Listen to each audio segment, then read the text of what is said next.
Let's go. So good morning, Alex. Welcome to my podcast, One for the Road. It's a real joy having you on today because we've met several times in the real world and we've been planning this for a long time, haven't we? So it's lovely to have you on. How are you, mate? I'm good. I'm great. I'm really pleased to see you, and it's lovely. Yeah, it's lovely to finally get together and have a chat on It your is pod. So indeed. yeah, And it's an honor. I've heard your story a few times on the lives we've done. So I think it's going to be quite an episode. Because anyone that knows you knows that you're a quite character. So it'd be great to wind it all the way back to the beginning as we do, and go over what it's like for you growing up, where you grew up, and then go from there. Okay. Well, yeah, it's kind of origin story, as it were. So yeah, I grew up.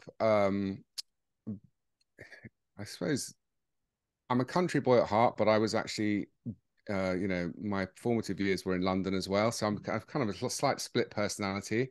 So, because my mum's family are very much country people, in Warwickshire, horses and that kind of thing. But my dad, he's very much, he was actually from up north and worked in property and, came down from the north, moved to London and was kind of wheeling and dealing in London in the late 60s and 70s. So um, I was born in London, born at St Thomas's Hospital, and yeah, so I kind of had a bit of a joyous, in some respects, kind of early formative years because I was, in London, going to prep school and stuff in London, but then at weekends we'd be down in the countryside. So it was quite privileged and blessed, but it was also quite let's say colorful just because of what was going on between my mum and my dad. They both fiery characters, and their relationship was a bit of a roller coaster, to be honest. Me being an empath and quite sensitive was very much in the middle, and often trying to kind of resolve things even when I didn't really know what was going on. If I knew there were issues and stuff going on, I'd try and resolve it and try and support my mum. But I think a lot of stuff that happened later on was picked up in those formative years because there was this kind of tempestuous relationship going on. And but generally a pretty happy childhood, loving summers in the countryside, loving my sport with my dad. And then I was hoping to go to school in London when I was 13 to St Paul's, and I kind of my strongest subject was English, and the one thing that I got just below the mark to get in for my common entrance was English. So I didn't get to St Paul's, so I was packed off to rugby school, the big public school which my uncle had been to. And actually that was, in some respects, not ideal for me at that time because it was a big school. I was quite cocky because I'd gone to prep school in London and I wasn't going to conform. And so yeah, I basically was quite badly bullied because I just didn't want to conform. And I was in a house that was kind of falling apart. It was a bit like Tom Brown School Days. It was like the sixth formers were running the house because the housemaster was an alcoholic, funnily enough. His nickname was Pisso because he was always pissed. But anyway, yeah, on my 15th birthday, I'd been hanging around with some guys in my year, and we were smoking the odd joint and what have you. And anyway, it turned out that the person that we were getting this gear from, this marijuana or whatever, happened to be supplying the whole of the top of the school. So he got nabbed by the police, and on my 15th birthday, the matron came down and she said, "Oh, the chaplain wants to see you over in his house." And this was literally on my 15th birthday. So I bowled over there. I had like a load of cash because I got cash for my birthday. I had a packet of cigarettes in my top pocket. I thought I was real Jack the Lad, 15. And I went into the chaplain's house, and and the chaplain says, "Now, before we start, I just want to. You think of me as your lawyer. You can tell me anything. This is my first kind of brush with real institution, and like a bit like Russell Brand says, very skeptical of kind of like the establishment and institutions after that, because he said, "Oh, you can tell me anything." And I said, "Okay, that's fine." And he said, "Now, happy birthday." I said, "Thanks. Now, I want to introduce you to PC Jones and PC Johnson from the Drug Squad, and they're going to interview you under caution." Oh my God. I was just like, "What?" It's like that was like literally like stomach, pit of my stomach kind of just fell out. It's like, oh my God. So obviously they caught this chap that was dealing to the sixth formers, and he had kind of given all these names. And obviously me and this chap who was actually a Nigerian prince, and a few others in the lower years who really hadn't done anything. We'd smoked the odd joint, we weren't really involved, but they just wanted a kind of complete clean out.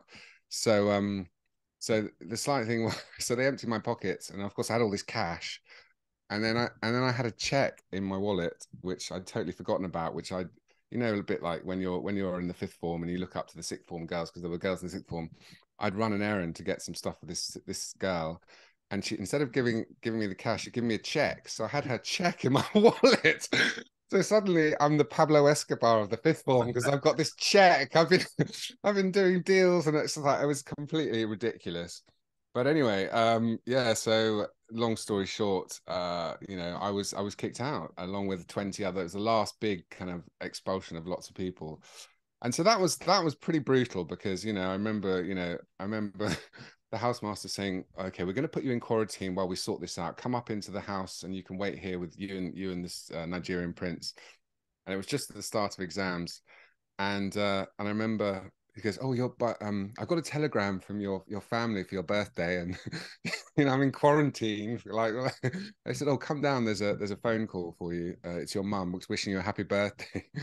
So so he's got the phone. He's like, "Now, Mrs. Hill, before we start speaking, I'd just like to say, your son's been involved in a cannabis resin, and he's currently, in quarantine. But anyway, here he is to wish him happy birthday." And I get the phone, and my mum's just like crying. "Ah." And she goes, "Oh, don't worry, whatever happens, I believe you. And then I just get my dad rips the phone. He's like, "What the fuck's been going on? Wait till I was like, oh no. So, but in a way, it was kind of like that whole kind of just the rug being pulled, and like leaving that school was really hard. And I went and actually was, because it was 2 weeks before the end of term, I was sent off to a hill farm up in Snowdonia because my parents wanted to keep me out of the way. They don't want to explain, "Oh, why is your son home early?" He's been kicked out of school. And I was working on a hill farm in Snowdonia, and just having time for reflection, and just kind of sitting in these large quarries and just like thinking my life was over. But actually my life wasn't over. And ironically, I went to a really good school after that called Bromsgrove, which I flourished in because it was a smaller school. I wasn't bullied, and I had a kind of new lease of life. And in a way, that's kind of been a pattern for my life in lots of ways, really. But certainly from rugby, that's where my drinking and kind of drug, and really what it was doing was, there was a lot of unhappiness. My parents were going through a bitter divorce, and at the same time, I was trying to kind of, your hormones are racing. You're trying to work things out, and just drugs and alcohol become a way of coping, and that in a way was where it started for me. And I managed to get my A levels, go up to Manchester University. In my gap year, I worked in Paris. I got accepted to be the first English trainee stagiaire for Yves Saint Laurent in Paris, because I was going into the fashion industry at that time. That's what I thought was going to be, clothes and fashion. I think really it was just because I fancied all the supermodels. It was the time when that Freedom video had just come out, 1990. George Michael, all the supermodels, and that was kind of my obsession, really.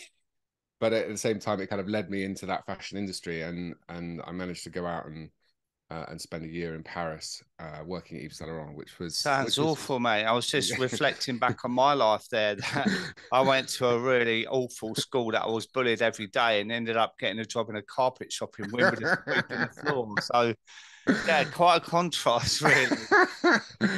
Yeah, contrast, but at the same time we were probably using, drinking and kind of using the same alcohol and drugs at the same time, possibly. I mean, certainly I didn't really experiment with drugs. I mean, until really I got to university, because yeah, I had a great time in Paris. It was really eye opening, and then I got to Manchester, and I it was funny because a lot of the mates that I knew in London were going to Manchester because that was like the in, and I hadn't really thought what I wanted to do. I was just like, okay, well, I looked for a course that was vaguely fashion related, and it turned out to be management and marketing of textiles at the University of Manchester Science and Technology. Which doesn't sound very glamorous. It's a bit, it's like, you know, you're in a really grotty part on this science park in a grotty part of Manchester. It's not quite Paris and Yves Saint Laurent. You know? So I remember pitching up, and I knew some of my mates from London and stuff, and they were like, "Oh, we're all going to Manchester. Yeah, it's great. Meet you there." And I remember queuing up in this beautiful building at Manchester University, not UMIST where I was going, and I was in the queue and chatting and really so happy to be like, this place is fantastic. It's not as grassy as I thought. And then I get to the front of the queue and they're like, I give over my student card and they're like, terribly sorry, you're not actually at this university. You're at the science park down the road. I was queued up. And I had to do the walk of shame. And there was, No. it's like, go on, off you go down to the science park. And I was like, oh dear, that was not a good look. So yeah, that was quite funny. But anyway, funnily enough, you know, I actually, you know, I spent the first year. I mean, part of that degree was studying chemistry for the like the dyeing of fibers, you know, dyeing of clothes, and you had to understand chemistry. And I spent that every Wednesday afternoon, me and this guy John, I used to go to his room, his digs, and we used to smoke a quarter of hash and watch Withnail and I every Wednesday. That was it. We'd watch Withnail and I for the whole year. So basically that was a kind of set thing we did. So I can recite the whole script backwards, you know. But what it meant was when the time came for the exam, you know, I wasn't fit for purpose. So I remember being I had the night before the retakes, and I'd seen a friend of mine. He said, "Look, if you're not going to get past this, you're going to have to retake the year." And I was like, "There's no way I'm retaking the year." And he said, "Well, there is something you could do if you manage to get yourself on a new course before you get your results. You don't have to retake the year, and you could end up doing a course that you quite like." So, and he said, "And by the way, there's a free rave in the Hume Crescents. Do you want to come?" So I ended up going to a free rave in the Hume Crescents before my retake. And I think, yeah, a lot of magic mushrooms and acid and ecstasy was consumed. And I remember seeing the sun up, and it was something out of Mad Max. They had, it was a bit like Burning Man, but in very much there was this artist create collective called the Dogs of Heaven, and they put on this incredible. They had a giant boat that was burnt. There were people coming down death slides off these, because they were going to demolish these crescents in Hume, which was famous crescents near where the old Man City ground used to be. And I remember I was like just dancing on that stage at 8 in the morning and the sun coming up, and you know, this is 1991, feeling immense sense of, I mean, that's my love of dance music and my love of like you know, just kind of, yeah, music and dancing really was kicked in then, and that freedom involved with that, and that freedom of spirit, which I have now, obviously without the drugs and the alcohol. But so I remember, obviously, I went to the retake and I could barely kind of, my hands kept going through the desk. So it was really hard to kind of write the exam. So the next day, I went to see the tutor of this course called Comparative Religion, which my friend was on. He said, it's amazing. You get to study all the isms: Buddhism, Hinduism, Zoroastrianism, Jainism, Islam, you know, Judaism. Yeah, all amazing. Ancient Greece, ancient Egypt. So I said, wow, that sounds amazing. And by that stage, my mind was kind of being quite expanded by the psychedelics I was taking. So I was like, wow, this is fantastic. So I went in to see the course tutor. This is 2 days after that rave. And I think I've said to you before, I kind of walked in and sat down with him, and I had the Jesus eyes. Yeah. It's like, you know, and I said, I really think this, you know, this would be amazing. And he just took one look at me. I said, I think you've come to the right place. It was like that connection, you know, it was just like, and I was obviously quite expanded in my consciousness at that point. So yeah, so I ended up swapping. I got accepted onto that course, and I ended up getting a degree in comparative religion, and I did it for three years. So I was there at Manchester for 4 years, having a wild time. And yeah, it was fantastic. It was an amazing course. But you know, during that time, I still had my ups and downs, you know, emotionally, you know, psychologically, you know, constant, you know, because of the roller coaster, really, you know, the roller coaster of using alcohol, using drugs, lots of highs, but lots of lows. And I think that kind of continued really. When I left, you know, I left university, I worked in the hospitality industry. I went out to Miami. Helped set up a restaurant in Miami for 3 years and was DJing, continually, you know, having an amazing time, you know. And don't get me wrong, you know, I was very lucky because of, you know, the family I was involved with and the people I was working with. You know, I got to meet some amazing people, and Miami was very exciting at that time. This is 96 to 99. Setting up this restaurant for, as I mentioned before, it's for the actor Michael Caine, called the South Beach Brasserie, because when I left, I was working at the canteen in Chelsea Harbour as a bar manager and mixologist. And that is where, in a way, by a happy accident, I learned about flavor, I learned about taste, I learned how to hold space as a barman, as a mixologist. I learned, I won a few competitions. I won a Martell competition. I won the Best Bloody Mary in my South Beach in Miami in 1997. Best Bloody Mary mix, you know. And so it's funny how things like doing the course in comparative religion and studying about the amazing religions and philosophies of the world, and then like learning about how to make a wonderful drink, has all, in my sobriety, all come together in terms of my healing work and in terms of my drink work, and you know, yeah, just it's amazing how things kind of come together sometimes, you know. Yeah, I was thinking about that the other day, actually. I was listening to that book, Atomic Habits, and he was talking about that ice cube where it would sit on the table and you could be 21 degrees, 22, 23, 24, nothing would change. But when it gets to 32 degrees, suddenly it changes. And this is like that in life, isn't it? Where people, they get to a place where they start looking at their relationship with alcohol and they experiment maybe for a few days or weeks, and then they go back, and then they end up, I always say to people when they end up going, oh, I'm useless, I can't do it. And I say to them, no, because that's all experience, that all those efforts before are experience. And this is maybe the full-time job. You know, it's all these things in the past. And you telling your story there, I'm glued to it, actually, because you're a fascinating character anyway. And there's more to come, I know that.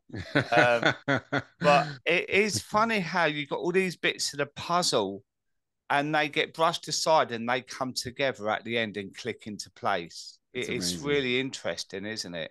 Oh, absolutely. And I really feel, actually, in a way, it's really super to have this podcast now, because I think those pieces are now all really clicking in, you know, because I'm a lot more kind of grounded and, you know, just it kind of Huyger, very much kind of just being happy in my skin, and seeing the various pieces in my sobriety, but also my whole life story, my whole journey of just clicking in, and they all, and it's kind of, there's less trying, there's just more being, and it just, and in that being, things are just magnetizing, and things that you know, I want to bring into the world or want to share or want to do are happening in a much more fluid, there's less strain. It's just like, okay, well, this is, you know. And I think there's more fluidity, isn't there? Yes. And I think that when we're stuck in the hamster wheel of drinking, it takes up all our bandwidth.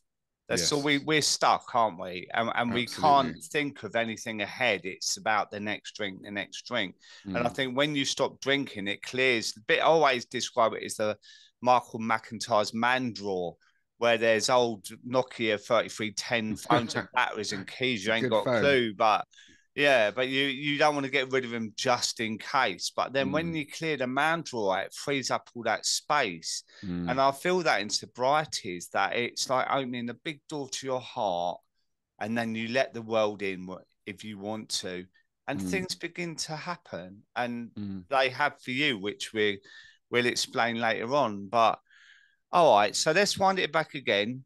You're there. What happened after that? Like, by the way, Michael Caine's story, he lived on Chelsea Harbour, didn't he? He had a flat there, and I did the carpets in the flat. So there's a little bit. You didn't.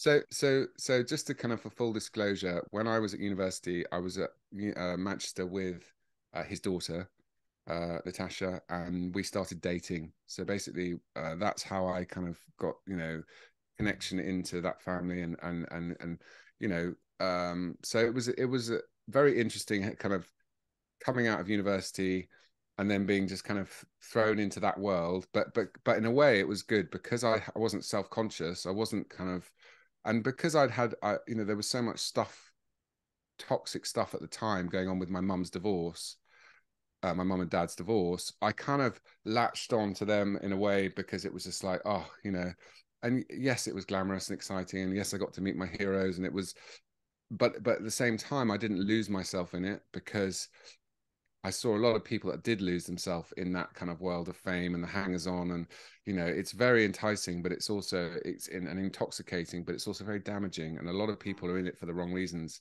And it's a bit like, you get kind of, how many VIP rooms do you get to when you open the door and it's like, I want to go into the next one, I go into the next one, and you get there and it's just kind of, you're just in there on your own going, is this it? Is this what fame is? Here I am sitting there, in this room with everything, all these, nice things, but I'm just quite lonely, because it's just kind of like, and where are all the hangers on now? So it was fascinating. But what was very nice was actually just meeting a lot of these people who were successful. Yes, they were well known, but I was meeting them as me, this young guy who just left university. I didn't want anything from them. I could just be myself. Oh, this is Natasha's boyfriend. He's working at in the restaurant, and it was great. Working at the canteen. Marco Pierre White was the chef at the time, and he then subsequently left, but I carried on. And it was just making martinis for various James Bonds. I mean, making a martini for Sean Connery, that's quite a cool thing to do. Or and I think I've made, I was thinking about it, I think I've made a martini for at least 3 James Bonds. So that's pretty, so I think it's Piers, Sean and Roger. So I've made, so and met them socially as well. And so I mean, one of the great stories of that era, and there were plenty. Well, 2 of them. First, the one of my favorites was, I mean, we would go down to their lovely house in Littlestoke at the weekends, and it was wonderful. Michael and Shakira were amazing hosts, and they would always just do lovely lunches on a Sunday. It was so nice. And then we'd go and watch Chelsea, because we were both Chelsea fans, so we'd go and sit up in the den, smoke cigars and watch Chelsea. So it's cool, just cool stuff like that, very just normal family stuff. But obviously, the lunch guests would always be really interesting, so the door would open and it's like, contestant number 2, oh, it's Joan Collins. Hello, darlings. Contestant number 3, oh, it's Michael Winner. Or all these incredible guests would be there at lunch, and the conversations were always fascinating and interesting, and fun, and just and the gardens were so beautiful. I mean, there were kind of, in a way, very halcyon, magical days. But I'll never forget one day when I was working at the canteen, and sometimes I would stay in that flat in Chelsea Harbour just because it was easy, and that was like, I'd been working. But I remember one day, Natasha said, oh, a friend of Dad's will give you a lift down to Sunday, because their house was in Littlestoke, just near Henley. I said, oh, you can go and get a lift. So I said, oh, great, okay. And she didn't say who it was. And I remember her like cycling to this address in Eaton Square, and chained my mountain bike up to the railings at Eaton Square, as you do, and knocked on the door, and the door opened, and it was Roger Moore. It's like great. Oh, and we'd met before, but it was just so brilliant. It was like, da-da, I was like, oh. Like, hello. Oh, yeah, it's nice to see you. Shall we go? But that was just so brilliant. And so it was just me and him for like an hour and a half, or whatever, hour and 20 minutes in his souped up. He had this American car doing 115, 120 the whole way. Like, I was like, well, yes, if someone stops him, what are they going to say? Yes, I was speeding. What are you going to do about it? I've got an important job to do. Just like, and he just told the smuttiest jokes like the whole way, like really smutty, and just had me in absolute tears of laughter. And just having that, I don't know, an hour and 15 minutes, like on a podcast almost, but just me and him in that car was something I will always cherish, because it was so like just unexpected. It's like, who's behind door number 1? So that was really cool, and something very lovely. and another time in Miami, we went to it was Quincy Jones's birthday party, and it was being hosted by Chris Blackwell from Island Records, and it was very intimate. It was at the Marlin Hotel, and we arrived, the four of us, and we came in through the door, and yeah, Quincy Jones opened the door, hey, and actually he shared his birthday with Michael Caine, and so they were, I think, so there was it was really lovely, and we were welcomed in, and this is 1997, I think, 96, 97, and I remember Shakira, she pointed over to this seat, and on sitting on this kind of, it was in this really lovely lounge, and there was a pool table, and MTV was blaring, and there was all these staff making drinks. And Shakira said, "Oh, why don't you go over and introduce yourself to the kids over there?" And or you know, the young folk over there, and pointed to this little sofa, and on the sofa was Johnny Depp, Kate Moss, Naomi Campbell, Bono, and Stephen Dorff. And if you go and introduce yourself, go and just go say hello. Okay, we'll go and say hello to the young folk, you know. So it's just like, you know, and they were all really nice, and but what was so cool at that party was Dennis Hopper and Jack Nicholson, who are Easy Rider, was one of my favorite films of all time.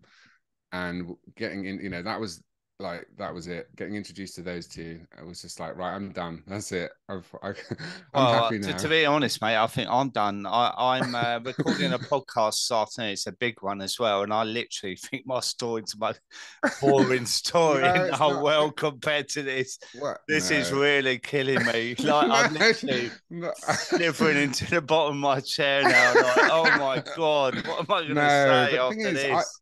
I mean, I was in my 20s. I was 23, 24. I was just didn't, you know, you don't appreciate something until afterwards, when you're just, you know, it was just, I was just, you know, in that moment, and helping set up the restaurant, and just being in Miami. And it was Miami at that time was very heady, because, you know, Island Records, Chris Blackwell had his place in Jamaica. They'd all just come back on his plane from Jamaica, and there were all these people. And I think Michael was filming Blood and Wine with Jennifer Lopez and Jack Nicholson. So all these people around, and you know, it was just one of those things. So interesting. Yeah, well, I once arm wrestled Oliver Reed in a wine bar in Wimbledon, so I try Well, and that's claw pretty it back good. a little bit. But He lived in Wimbledon. yeah, but you know, talking of Oliver Reed, you know, I remember, because I Oh, kind here we of, go. I know I grew up. No, I'm just saying I grew up around. You know, I was like, went to school in Chelsea, and used to and lived for a while in South Ken, and there was a pub we used to go to called the Feeney, which is smartened up now, but it was you know, old George Best used to go in there a lot, and we used to see him in Poochie Pizzas, and that, and, you know, we're talking coming back in a way to, yeah, while I was having all this amazing time in Miami, I was still, you know, I had a big cocaine problem. Probably, I would say I was drinking a lot. I was working in hospitality, using drugs and alcohol a lot. So while it was kind of all this glamour and all this amazing, underneath it was someone who was, you know, my relationship with Natasha was kind of breaking down. I was breaking down, because I was kind of, you know, there was a lot of anxiety about what I was going to do next. And so this, you know, I was using, you know, drugs and alcohol, and there was a very unhealthy relationship with both of them. So it might be all like, oh, this is amazing, but actually underneath it was someone who was quite troubled, and going through a lot of difficulties, and a lot of emotional and physical, and you know, lots of challenges, you know, because I was regulating my emotions using substances and using alcohol. So, you know, it's easy to kind of say, No, I oh, know this is, it paints a really glamorous, exotic picture, doesn't it? But yeah. do you know why you got to how you did with your drugs and alcohol? Like, was it part of the I think social scene you was in, or was it down I to think you? I know. I think it was a combination. I think it was readily available. It was prevalent in that industry, in drinks and hospitality and restaurants. You know, the chefs are using it. Everyone's using it behind the bar, and it just becomes the norm. But also, I think as well, for me, you know, what I subsequently learned with getting into therapy was, you know, I was using it to regulate my emotions. You know, I was using it to deal with, you know, the trauma of some of the childhood trauma. You know, one of the things that we haven't really touched upon, which is quite a big thing in my life, is, you know, when I was in my kind of late teen, no, just late teens, early 20s, you know, it came to light that my father that brought me up was actually not my biological father. So, and that was something, a big thing that I had to take on. And actually, in a way, that did, for my 20s, that was something quite huge, because obviously, if you think you're one person, then you found out you're not, it's something big to deal with. And there were reasons why that happened, and it's a long story, which I'm not necessarily going to go into today. But the point is, I was coming to terms with that, and the beautiful thing is, I did actually, later on in my late 20s, discover who my biological father was, found his family, and then found him. He was actually living in Canada, working as a doctor, and there was a happy ending. But drugs and alcohol were a way of, if I wanted to feel a certain way, that I could, and it would, for a moment, it might placate, or it might lift me up or make me feel, but ultimately there was always a payback and a come down, and there always is, isn't there? It's the exactly temporary solution, isn't it? So how did that manifest throughout your 20s then, your drugs and drinking? Well, I think, what happened, I think what was particularly hard was when it's kind of I came back from Miami, had split up with Natasha, and was like almost back to ground zero, from being like, the glamour of Miami. And it's like, okay, so I had to reset. And I think like, the kind of alcohol use didn't stop, the drug use did stop, because I was kind of like resetting. I was back in London. I got myself a job in events, like large corporate events. So I was taking the stuff from the hospitality into that.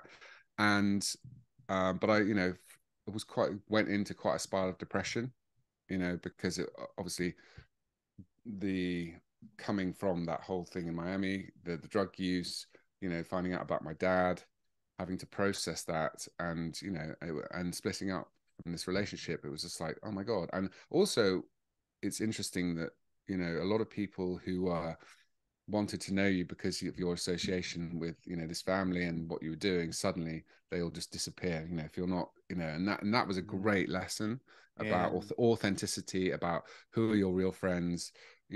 All the veneer that you see is certainly in a certain world of kind of glamorous world. There's a lot of people that are there not necessarily for the right reasons, or don't have your best interest at heart, or don't really care, unless they can put their foot on you to get somewhere else. So that all of that kind of all happening in your late 20s is a lot. And so alcohol and drugs were for me that crutch, and also helped me. But ultimately, what they were doing was just continuing this cycle. And I did have some. I took Prozac for 2 years in my late 20s, which actually did help. And a lot of people, it doesn't help. It did help. I saw an amazing analytical psychiatrist called Dorothy Steffens, who was very good, but wasn't really for me, because that kind of it was kind of, I think, Freudian, kind of, it just kept going back a lot to really childhood, and just digging up childhood. And I felt we were just going round in circles. It wasn't giving me the tools, which I later got through my sobriety, to function in the world, and to function without drugs and alcohol. So the kind of early 20s and late 20s were pretty much a car crash. The middle bit was kind of glamorous and exciting, but I kind of ended up in my kind of coming into my 30s a little bit lost, and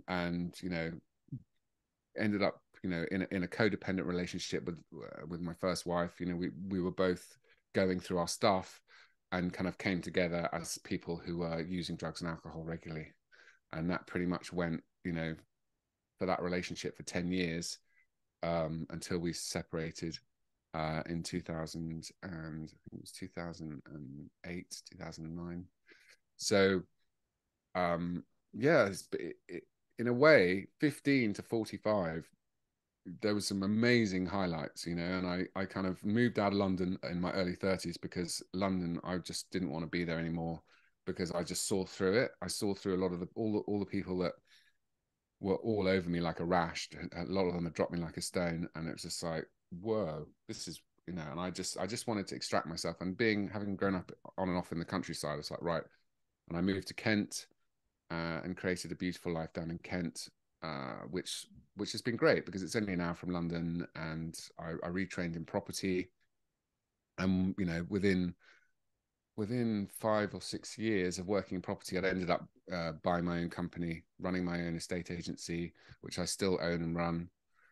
And so yeah, it's been an interesting journey, but I think it's so fascinating how not unhappy, but that actually I was never really dealing with my stuff. It's like alcohol is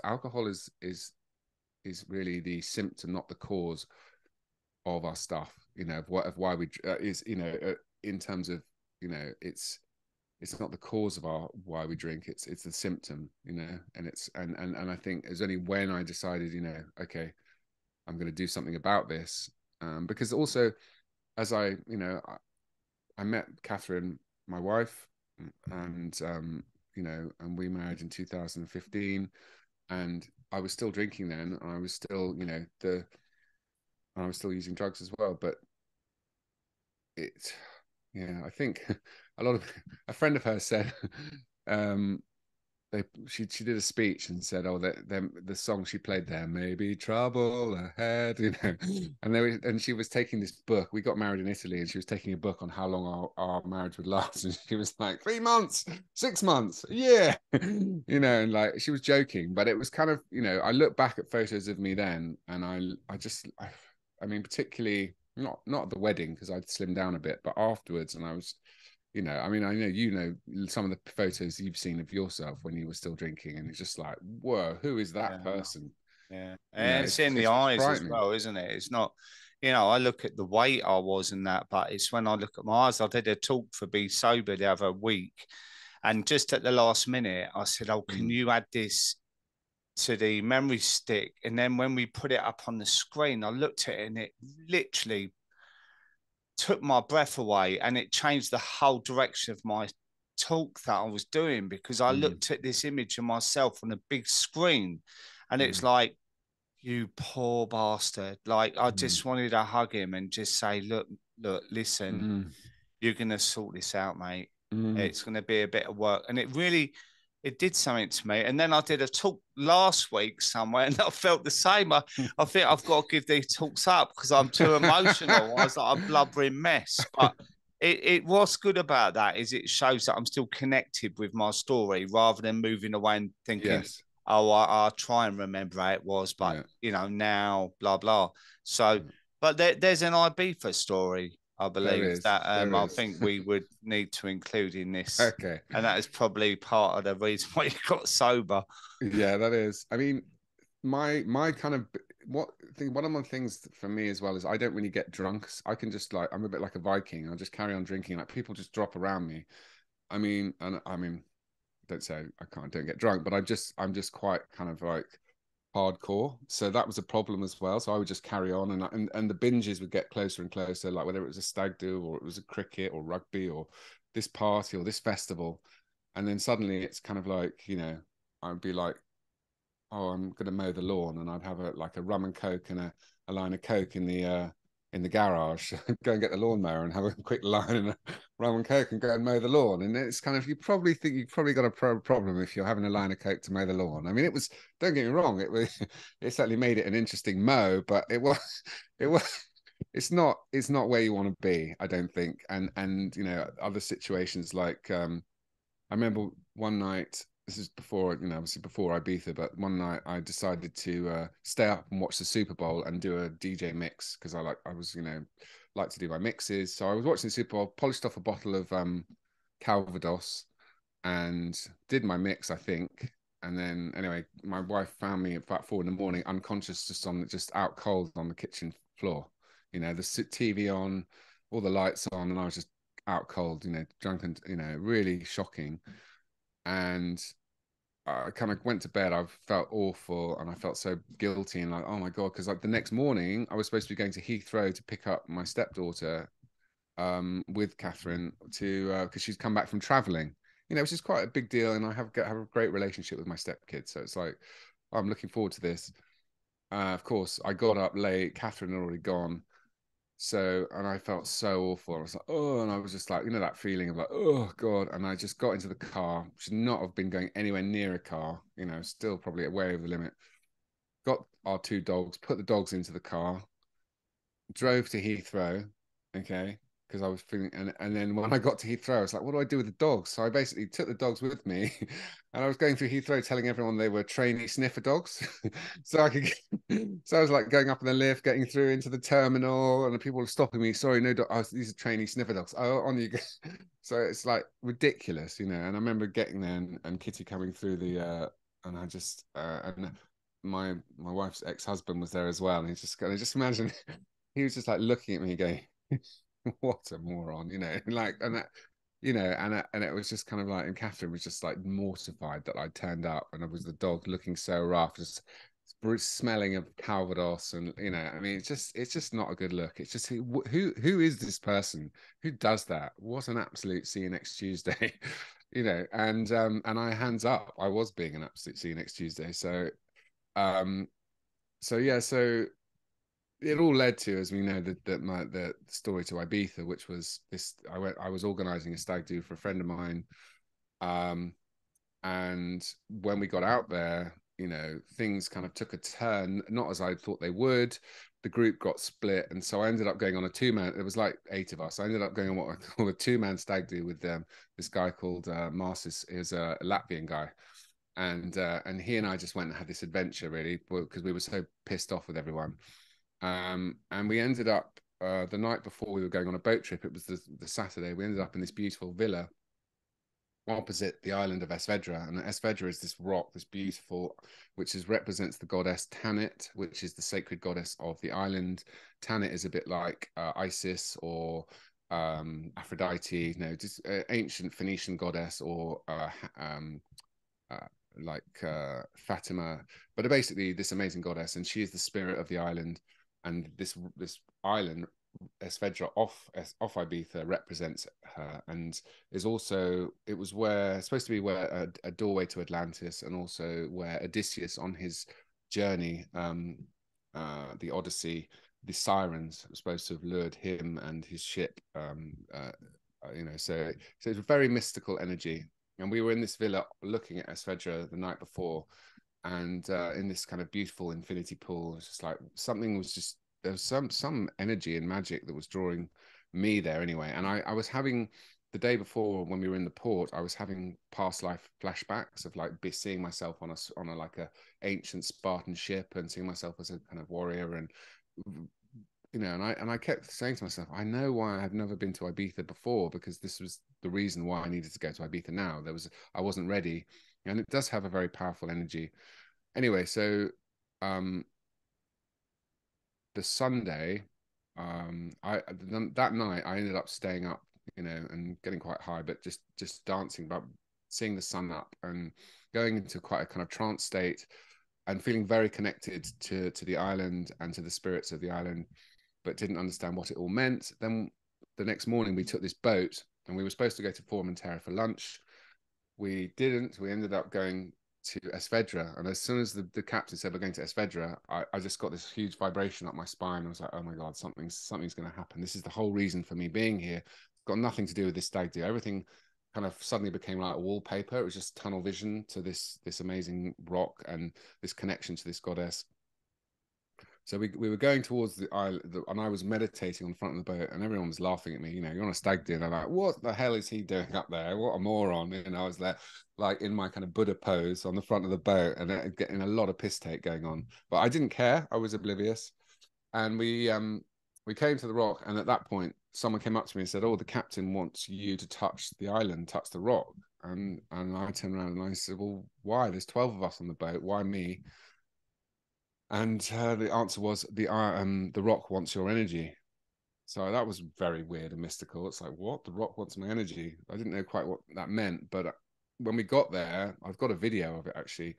I just kind of put my hand onto the rock, the boat, and I just got this. It was like someone had pushed a button in my heart chakra, and everything. It was like a shuffling of a pack of cards. It felt like something was realigned, like in my energy field. Something it almost was like touching the Buddha's foot. It was like a and everything, and I got this massive wave of euphoria, and I just started jumping around the boat, going like I'd completed a task or something. It was very mystical, and all I heard was this voice just saying, a very loud female voice saying, "You must purify, you must purify, you must purify."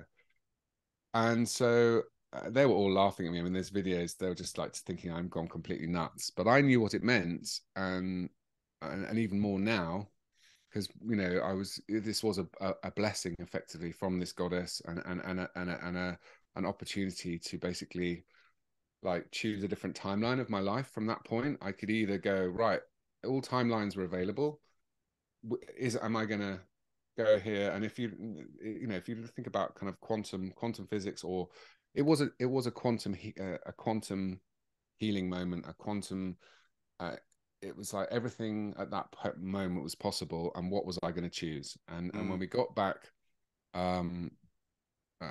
to the shore, we went to this place, the Cotton Club, and I said to everyone, I said, right, today is the last day I'm drinking, it's the last day I'm doing drugs. Meanwhile, I was ordering drugs for everyone because I was still organizing the stag do, but and they all laughed at me. And when I went to the bathroom, I came back and they'd ordered this. They said, "Oh, it's your birthday today because it's your new life."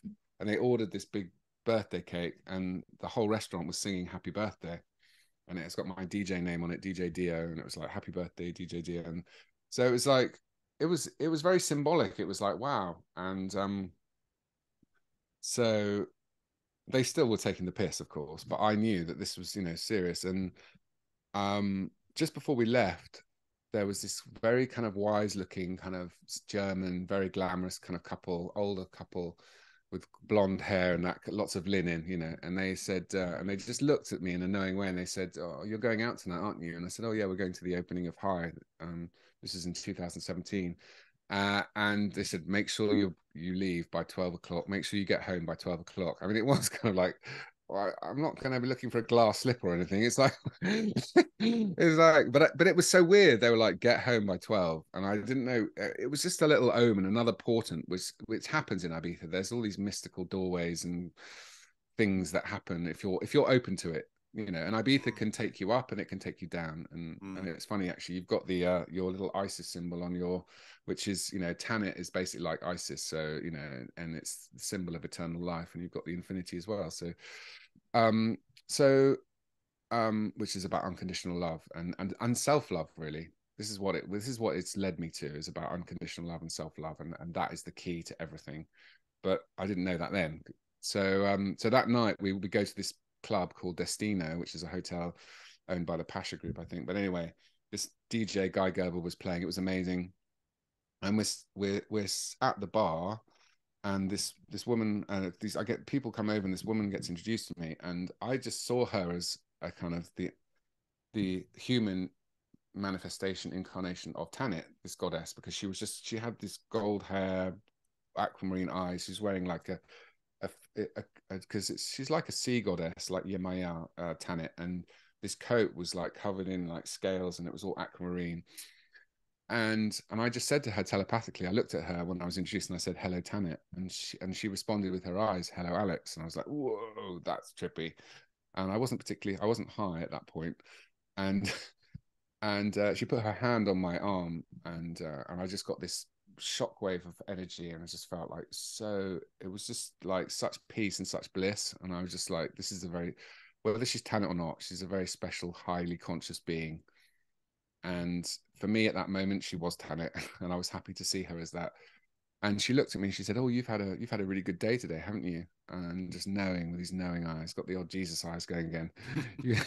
you had a really lovely day today. And I was like, "Yes." And she said, "Oh, where have you been?" And I said, "Well, I think I've been to Atlantis." And she just looked at me. She says, "You have?" And I was like, "Oh." And it's like, okay. And she said, "And how did you get there?" And I said, "Oh, we went by boat." And she said, "No, you didn't." She said, "You walked there." I was like, "What? Is this a riddle? What am I supposed to do with that? What do you mean you walk there? We got the boat."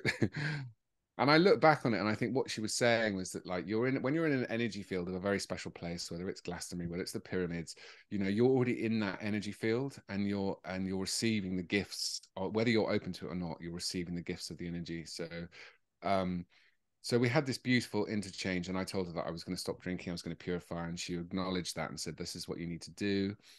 So literally, it was 11:55. They left, and I said my thank yous and blessings, and I put my last beer down, and I went and sat in the lobby of Destina. It's like 11:58, and I was just about to walk through the door, and then I realized that I got about a grand's worth of drugs in my pocket because I'd been organizing this stag do, and I got like literally licorice, all sorts, whatever you want, really, was in there, And I thought, I can't walk through that door to the, next stage in my life with all of this in my pocket. So I went down to the bathroom, flushed it all down the loo. Didn't particularly put me in the good books with the crew, but it was Sunday. We'd been there for 5 days. I mean, Jesus. So and so then I walked through that door, the drugs had gone, the booze had gone, and and that's one thing saying you're going to do it, and I know. Actually doing it is a whole nother story. And at that point I don't know how I got to the airport. I had a massive row with all the guys from the stag do because they thought that I had lost the plot, which I had in a way, but in a good way. And I got off the flight and I left my laptop, my phone, and my wallet on the plane. But I was feeling so zen. I was just like, and my feet were all cut up because I'd been dancing all night under the stars. So my feet were oozing blood. Blood was dripping through my shoes. I poured tea down my front on the flight, so it looked like I pissed myself. So I was like, literally, it was like the Hobo Airlines, like literally. It was like getting off this flight. Oh, I found enlightenment. I've met the goddess. I am the new me, and it's literally like the Hoboville gets off the flight. I'm standing in the queue, the EasyJet queue for lost property, and I didn't care. It was like I was on that awful 1 a.m. flight from Ibiza on a Monday, where it's just like it's just like a war zone. Like all these people, like it's just an absolute war zone of detritus and people just wrecked and I didn't care, and I stood in that queue for 2 hours, and I was so zen, and even though I looked like a hobo, and they said, "Oh, it's going to be you can't get back on the plane, sir. You'll be 2 weeks, and we'll let you know." I mean, luckily, I got my laptop back with all my music, and I got what else? I just got my laptop, didn't get anything else, but I still had the car key. I should never have been driving because the car was in the valet. So I thought, wow, it's great. My wife's going to be really chuffed to see me. So I get in the car about 4:30, and I had just enough fuel to get home, about 40 miles fuel. So I'm bopping along, the sun's coming up, and I get a bit emotional thinking about what's just happened and the decision I've made, the sobriety, and and I start weeping. I'm listening to tunes, I just start weeping, and tears just rolling down my face. It's a big emotional release. This is 35 years of mistreating myself or misusing alcohol and drugs. It's like I've made this decision and I've had this epiphany, and it's just so amazing. And I shoot straight past the turning, and my tears are rolling down. It's like, oh, that's I'm home is that way, and I'm on the M20 heading towards Dover. I was like, oh shit, and I'm just like, fuck. So anyway, so I said, right, if I get the next turning, I might just roll home. Anyway, in my kind of fit of pique, because I'm so annoyed, I missed the next turning, and and now I'm heading towards Dover like Thelma and Louise, got zero fuel, and I'm just like about to run out of fuel on the motorway, and suddenly I see at Ashford, I see the H sign for the hospital. I think, oh, brilliant, awesome. I can go to A&E. I can get my feet bandaged up. I can call my wife. I can have a cup of tea. So I pull in, and I literally roll into A&E at Ashford, and the gate was down. It's like, where am I going to park? I'm going to get a ticket. Blah blah blah. So I circle around the hospital once, and I come back round. I've never seen this before. I come out, the gate is magically up to the car park, like the weirdest thing. Did it go love? Yeah, it was like it was bonkers. I didn't see it go up, but I just came around again, and it was just like, this is your rock bottom. Come here, yes, thank you. So I pulled in, literally ran out of petrol, and I was just like, stop the car, no fuel, no wallet, no keys, no dignity, the hobo had arrived, and that was it. Off. Yeah. Yeah. And I kind of walked into A&E, and the woman looked at me and goes, "Oh, hello, can I help you, sir?" "Oh, yes, we've got you." what's happened to you? And I said, it's a long story. I've been on a little bit of a bender, and yeah, I just need to, and my feet bandaging up. Oh, really? What's happened to your feet? Oh, well, I was dancing around the swimming pool for 6 hours, raising the mermaids. Chatting to Thanet for a couple. And she said, "Oh, you'll think to wear shoes next time, won't you?" Oh, She goes, "Yeah." God. She goes, "Yeah," and they're like the literally blood dripping through my shoes, and she's like, and you know the tea stain. And she said, "Oh," I said another thing. Do you think it was about six? Do you think you can call my wife and let her know that I'm here? And she goes, "Are you sure about that, sir?" And I said, "Yeah, yeah. She'll be really happy to see me." I mean, how deluded was I? And then so she called up. She goes, "Oh yes, Mrs. Hill, Mrs. Norwood-Hill, we've got your husband here." I wouldn't rush. Yes, there's anything. It's like, have a nice breakfast, and when you're ready, come to A&E. But just take your time, you know. Yeah, with a can of petrol. Yeah, yeah, kind of petrol and the keys to the shed where he's going to be living for the next 6 months. Oh So, my God. so that was my rock bottom, and you know, and I was very lucky. I told you before that a very great friend of my mum's is this guy from the music industry called Chris Briggs. You know, he's Robbie Williams A&R, amazing guy. And he you know he got sober in 1990. You know, and he was in the music industry. I mean, he was, you know, imagine what that must have been like. You know, in the so he put me in touch with an amazing guy called Chip Summers, who I promise I will put you in touch with. I keep meaning to do that WhatsApp chat. But so Chip had done a lot of work with Focus 12 and with Russell Brand, and worked with a lot of people in the music industry. And I went to see him, and I was thinking about going to the Priory, and he's like, "You don't need rehab, you're fine. What you need is a 12-step program, and come and see me." And yeah, and we did, and I did AA for a bit. I did it for a couple of years, and it was great at the beginning. It didn't really ultimately work out for me. I don't feel it's quite. I don't identify in that way as having a disease and an alcoholic. I have an unhealthy relationship with you know, I have an addictive nature. I've just been diagnosed with ADHD as well, so I know what I'm working with. But at the time, you know, I went into Chip's office and he just said, "Right, let's unpack. Let's unpack. Let's take your suitcases of all your trauma and all your stuff, unpack it, so that, you know, you've walked in. You know, you can't function if you're walking around with like Imelda Marcos with like hundreds of suitcases of trauma. You can't go through the doors of life. But when you unpack it all and realize it's not, you know, you honor it and you go, oh, this happened to me and this happened to me. And yes, of course you would feel like that. Of course you would do that. Of course you would use drugs. This is, you know, this is normal." And then, you know, you pack it all back in, having dispelled it and reduced it, and you end up leaving after a year and a half with Chip with a little shoulder pack. You know, it's still your stuff. You know, you don't suddenly become a different person because you work through your stuff in therapy. What you do is it's on your shoulder, but you know, you can go through the doors of life with a little shoulder pack, and it's amazing. You know, it's like, that's my Love stuff. that. This, yeah, it's a Yeah, I good, really love that analogy actually. And as most people know, I do love an analogy. So I yeah, think I'll nick that one. Thank you yeah. very Please much. do, please do. And Chip is an amazing man as well. He's I've seen him on a few documentaries lately as Mm. well. He's an incredible guy. And you're celebrating over 6 years of sobriety now, aren't you? Yes. Yeah, yeah. 6 years on the 29th of May was that day, that fateful day in Ibiza. And yeah, 6 years. So I'm so grateful, you know, so much gratitude, so much joy, you know, being part of the sober community, you know,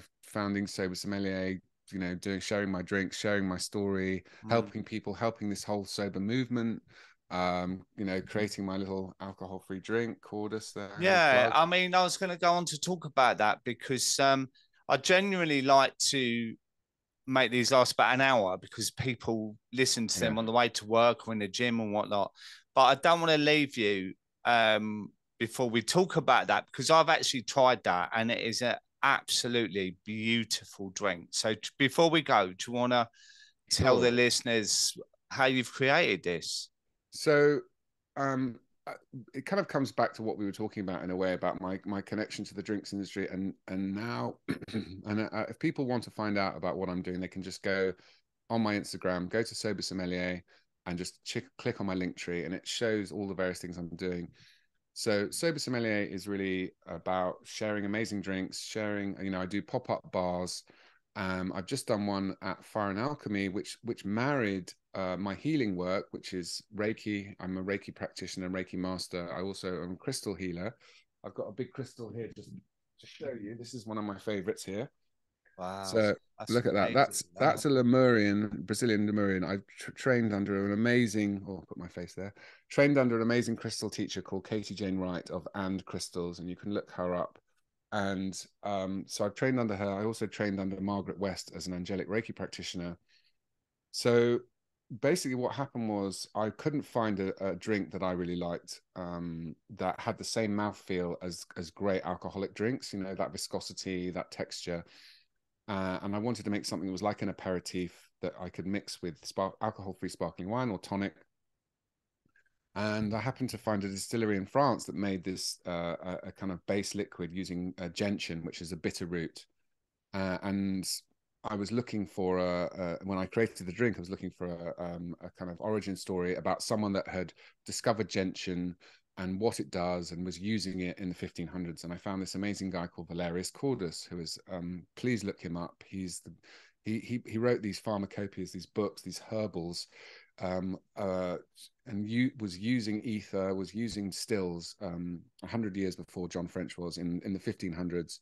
He's a Renaissance man. And I found a beautiful book at Kew Gardens that he'd illustrated gentian in the 1500s. And that's actually what's on the logo. I know it's back to front, but on the logo there is this thing here is the gentian plant. And so he's an alchemist, really, Cordus, and that's the magic behind the drink, is that it's made with amazing botanicals and alcohol-free bitters.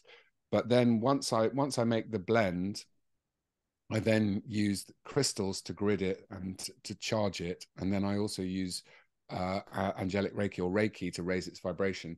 So whether you believe it or not, it doesn't matter, but it does raise your vibration. So it's marrying energy and healing work with a beautiful drink that tastes delicious, and you can have it with tonic. So and this is actually what I realize now, is that, you know, this is a kind of actually going to be a new category, these energetic drinks that are high frequency drinks that actually give you that sense of, you know, working in your energy field, because we are physical, but we're also energetic beings. We have an aura, we have chakras, we have a frequency, and a lot of the stuff, you know, 95%, 99.8% of stuff in life is unseen. Like, our eyes are very limited in terms of what we can see, but when we close our eyes and we visualize and we can look through our third eye, we can visualize and imagine so much, and that unseen world is very important, both for our mental, physical, psychological, and spiritual health.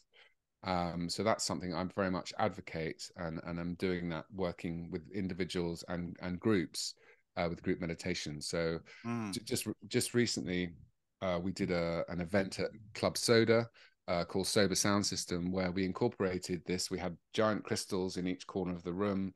It was a very high frequency. We made a pyramid of light, so everyone that came in had their aura cleared with aura spray, and they had their tuning fork, so they had their frequency, their auras cleared. They came in, and we had high frequency drinks such as Cordus, and then amazing music. So it's creating this kind of space where you know, people can really let go of things that their baggage when they come in, through using aura sprays or anointing oils, and then come in and just really enjoy themselves in a high frequency, sober environment where they're making genuine connection.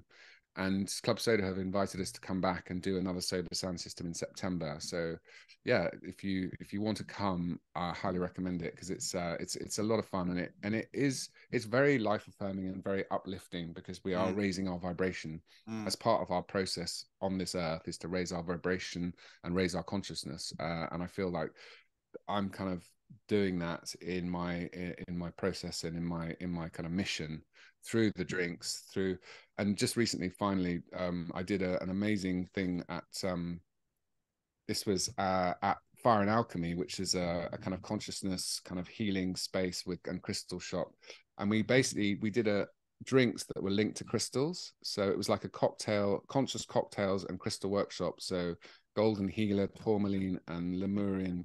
So I created a menu that was linked and infused with crystal energy. which was an absolute first, groundbreaking first, and that's going to be happening again at Fire and Alchemy. So it's all on my link tree. But anyway, lots of Wonderful. plugging there. And is this drink Cordus available now?